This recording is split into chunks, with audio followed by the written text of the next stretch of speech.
What's up guys, welcome to Daily Dose of Reddit. This is your host, Zach, and today's subreddit is r/TalesOfNeckbeards. Alright, this story's called My Neckbeard Roommate Became Smitten with Zero Suit Samus. I've been watching a lot of Neckbeard stories on YouTube recently, specifically RedX, and it inspired me to share my story. This is the story of a roommate I had in my senior year of college. He was randomly assigned to me. I did not choose to live with this man. I did not have good luck with college roommates. See my previous post, Kevin, my college roommate. This man, however, was no Kevin. He was an almighty neckbeard. I know many people give the neckbeards in their stories creative names, but I can't think of anything good, so I'll just call him Michael because that was his name. He and I lived in a dorm apartment with 2 other people. We had 4 single rooms, so while I say that Michael was my roommate, he and I didn't actually sleep in the same room. Michael was about 5'10" and fat. If I had to guess, I would say he weighed maybe 250 pounds. He had short black hair, which he cut himself with a pair of hair clippers he bought at Walmart. He did have a beard, but it wasn't really a neck beard. Michael's hygiene was fine, I guess. I have nothing really positive or negative to say about it. Michael spent most of his day in his room. He left our apartment to go to class or to get food, but besides that, he mostly stayed locked in his room. He spent almost all his free time playing video games in his room, especially World of Warcraft, Call of Duty, and Super Smash Bros., which I will discuss in a minute. He also always wore the same outfit: sweatpants, an anime or video game shirt, and grubby sneakers. I never saw him wear a fedora, unfortunately. Michael's diet consisted of Monster Energy, Coca-Cola, Doritos, and fast food. He did enjoy Mountain Dew, because of course, but his main beverages were Monster and Coke. Many neckbeards like to think of themselves as really smart, but Michael genuinely was intelligent. He was studying electrical engineering, and he had a high GPA too. I think it was about 3.7 or 3.8. Electrical engineering is generally considered the hardest discipline of engineering, which is already a very difficult field. He wouldn't be able to do that well in a field such as that if he weren't smart. I rarely ever saw Michael do schoolwork though. I'm guessing he did it late at night when I was asleep. The story that best captures Michael's neckbeardery involved his interest in Super Smash Bros. All 4 of us liked to play Smash Bros. Brawl together on Michael's Wii in our living room, but Michael was constantly asking us to play with him. You see, Michael was obsessed, and I mean obsessed, with Zero Suit Samus. If you aren't familiar, Samus is the protagonist of Nintendo's Metroid series. She usually wears a suit of power armor, but when she takes the armor off, she's just wearing a skin-tight bodysuit, and that version is called Zero Suit Samus. Samus is a very attractive individual, and the Zero Suit definitely shows off her body, much to Michael's enjoyment. Michael always played as her when we played Super Smash Bros. Michael often talked about how she was incredibly sexy, and how he just wishes he could have a girlfriend like her. That was truly Michael's goal, to have a girlfriend that looked like Samus. He made a Tinder account for that exact purpose. The issue was that he only swiped right on girls who looked like Samus. That is, tall, blonde girls with athletic builds. These girls, however, were not interested in a neckbeard like Michael. Michael also went to parties to pick up girls. The same issue existed here, though. He was only interested in girls who looked like Samus. These girls were certainly not interested in Michael. I'm sure Michael could have gotten a girlfriend, but he was only interested in a very specific faction of very attractive women. So his romantic prospects went unreciprocated. When we played Smash Brothers, Michael would sit there drooling, and I mean literally drooling, as in with his mouth hanging open and saliva slowly meandering down his Dorito-crusted lips flatten off his chubby chin. Michael could be very good at Smash Brothers when he actually tried, but he spent as much time gawking at Samus's ass as he did actually playing the game. Naturally, when Smash Ultimate was set to be released in December of that year, Michael was extremely excited. We were all excited, but while the other three of us were excited to play a new and interesting game, Michael was excited to drool over Samus in a new and improved high definition. On release day, all four of us went to the mall to get the game since Michael had pre-ordered it at GameStop. I don't remember anything particularly memorable happening on the trip itself. What I do remember was Michael's car. The inside was full of Monster and Coke cans, empty Dorito bags, and empty fast food containers. This garbage heap was particularly bad on the floor in front of the passenger seat, which is where I sat. Michael's detritus crunched and crinkled under my feet as I sat there on the way to the mall. I remember trying to push the cans and wrappers out of the way during our drive, and by the time we got to the mall, I had managed to clear a space of bare floor to put my feet on. When we got back, we of course spent the rest of the afternoon playing Smash Ultimate. In the absence of his beloved Samus, Michael played as Link. Did Michael just have a thing for blondes? We may never know. To Michael's great arousal and my great distress, one of the characters we unlocked later that afternoon was Zero Suit Samus. When the "A new foe has appeared" screen came up, Michael immediately recognized the outline of Zero Suit Samus. He blurted out, "Oh yeah!" which sounded like something between an excited outburst and an aroused moan. Michael's wet dreams had come true. While in Smash Brothers Brawl, Zero Suit Samus had always worn a skin-tight bodysuit. In Smash Ultimate, they included her casual outfit as an option. This was basically a sports bra and booty shorts. This pleased Michael's thirsty fantasies. Reunited with his lady love, Michael happily spent the next 2 hours or so playing as Zero Suit Samus in the casual outfit until we stopped for the day. That night, at about midnight, I left my room to go to the bathroom. As I approached the living room, I could see the TV was turned on. That was weird, I thought. It only got worse. When I got close enough to see around the corner, I could see that the TV had Smash Ultimate on it. It was set on training mode, and Samus was standing there in her casual outfit. As I rounded the corner,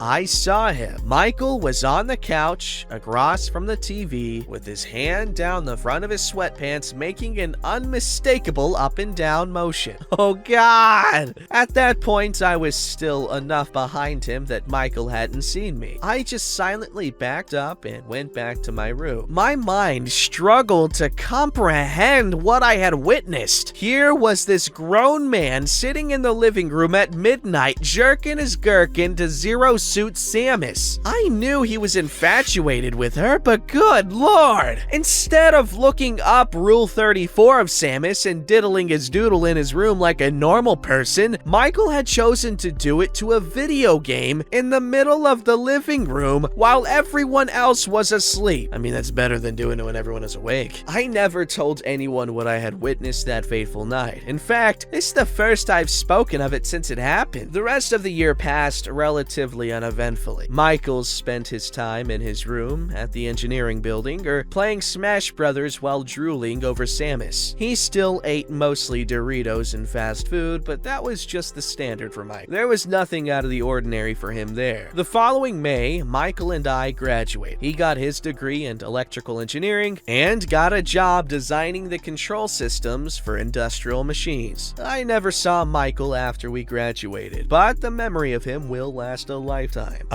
Bro, now nobody's gonna be able to play Super Smash Brothers as Zero Suit Samus without thinking of this dude. And quite frankly, I'm okay with that. I'm kidding, it's gross. Alright, this story's called Neckbeard Gets a Mobility Scooter. Hello, dear readers. I'm back with another Neckbeard story. For context to this story, I'm an incomplete quadriplegic due to a spinal cord injury in 2007. And after bad circumstances that happened after my injury, I was living in an independent retirement village from 20 until I was 22, which is where I met this particular neckbeard. He was an older man in his late 50s, and he was, let's just say eccentric, but not in a charming way. He had a name, but he made everyone call him Snake. I like that. And he dressed in a way that suited that self-given nickname. Picture a man wearing a dirty cowboy hat that hadn't been cleaned in 20 years, which was covered in skull rhinestones, long black pants that looked like they'd been put in a spin cycle with dirt and other unknown excrements, a black t-shirt smeared with God knows what, with a black vest with skulls and crossbones all over it. And then comes the smell, of which makes me grateful of the lack of smell-o-vision in our advanced technology. It was like vomit that had been left in the sun for a week for that glorious marination of his beardiness scent. He could walk, but not well, and not for long distances, and he was infamous for spinning outrageous yarns. Here's a few examples. He had a wife and a girlfriend. He owned the retirement village. He was a carer nurse and the manager of the disability business he attended weekly. He owned 2 Harley-Davidson motorbikes, and he was a millionaire. There were many more beaver sausage claims, but these are just a few. I moved from that retirement home in late 2012 when I was 22 to the unit I still reside in now. And although I am no longer in contact with him, this is a small city and news travels fast. Before I moved, I knew that Snake was going to get a mobility scooter, as he'd mentioned this to me. He'd asked if I'd teach him how to drive it. I think he was assuming that a mobility scooter and the power wheelchair I use are the same thing, which they are not. I still see him from time to time around town, and the sight of his scooter. There's a large bull skull on the front handlebar, dream catchers, flags, wind chimes, and all sorts of fitting paraphernalia adorning his scooter. And then comes his driving, which is downright dangerous. Instead of driving in a straight line, he drives side to side. I'm assuming in an attempt to look like the Snake he so adamantly preserves himself to be. His reckless driving and lack of care for anyone else's safety is something I've witnessed firsthand many times. But one time in particular prompted me to write this story. This was last autumn here in Australia, March 2019. I was speaking to a friend of mine who had just received a new power wheelchair. She's a paraplegic. She told me of an incident that happened a week prior when she was waiting at a roundabout when Snake came up behind her in a scooter. But instead of waiting for her to cross first, he drove his scooter up beside her and went over the curb to cross the road, not caring that she was there first and not wanting to wait. This made me furious, and I wanted to confront him about this, as he not only risked her safety, but the safety of her brand new $40,000 power wheelchair. What? Those are that expensive? What? Okay, that's crazy. A week later, I saw him downtown and went to confront him about what he'd done. And the stupidity he sprouted as an excuse shocked me. But I live in New Zealand now, so it couldn't have been me. You're living in New Zealand right now. Yes, I do. The level of stupidity astounded me. This conversation went back and forth for a few minutes before I gave up and left. How was he in New Zealand while he was in front of me? The nerve of some people. I still see him around town, but not as often as before due to Brovid, so he was clearly talking crap. This story doesn't have a dramatic ending, just an entitled man and his mobility scooter. Thanks for reading. Okay, can someone explain to me why the power wheelchair is $40,000? That's more expensive than a lot of cars, okay? What the frick?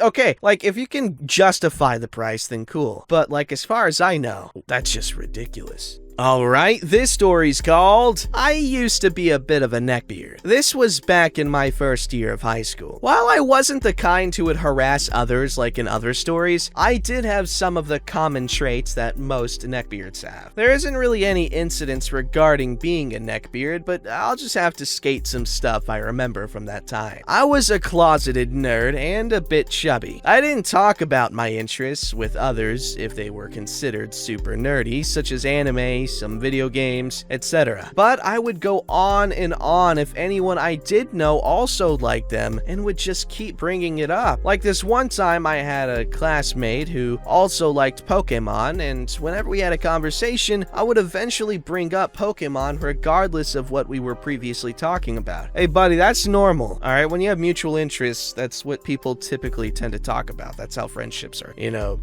founded, I guess. Anyway, don't worry about that part. Also, yes, I did have a neckbeard. Yeah, bad. I'm kidding. I was one of those freshmen who already started growing facial hair. Funny enough, some upperclassmen I knew were a little jealous because they couldn't grow any, and I thought it made me cool, even though I didn't really know how to take care or groom it properly. As I mentioned earlier, I moved to a new city and practically knew no one. So during lunch, I would try to see if I can find a friend group. I eventually hung out with this group of guys who I would describe as the dude bro kind of guys. They were loud, energetic, and very obnoxious. Over time, I started to copy their behavior and eventually the kind of mindset when it came to interacting with and dating girls. I'll admit, I'm not very tall. In high school, I was very insecure about my height. I'm 5'7". I know a lot of other guys are shorter, but my school was known for having a lot of sports teams, so I felt embarrassed seeing other students taller than some of the teachers. I mention this as I started to get to the mentality where girls only cared about specific stuff about guys, like if they were athletically built or tall, as well as the cliche things that guys thought impressed a girl. Stuff like, she's just playing hard to get, bro, even though the girl doesn't seem to be interested. No, I didn't ask any girls out. In fact, whenever the subject of girls and sex came up, I didn't seem to be interested on the same level as the other guys. I thought that I had to like girls since I'm a guy and I have to find a girlfriend and I have to like someone. It wasn't till my sophomore year that I realized that I was gay. Later on that year, I found new people to hang out with and started to drop the traits I was picking up. I didn't like those guys as I came to the realization that the way I was acting wasn't me. It didn't feel right. I know I only had the basic traits of a neckbeard, so this story might not really count, but I wanted to share. I thought back on this and wondered how I would have been if I kept hanging around them. And before you ask, no, I didn't have a fedora. I did try a beanie hipster look, but I couldn't pull it off right. Now I take much better care of myself. I grew my beard, which has grown more on my face and less on my neck, and overall have taken better care of myself. Unfortunately, still single. While I'm not at where I want to be, I am making slow progress, but that's pretty much it. Also, as I was writing this, I did remember a neckbeard-ish thing I did. I would always get to class early and be one of the first few students there, so I would make little notes with small pictures and put them on the desk of my crush. So that's pretty much it. Thank you for taking the time to read this. My man, you are not a neckbeard. You're just like all the traits that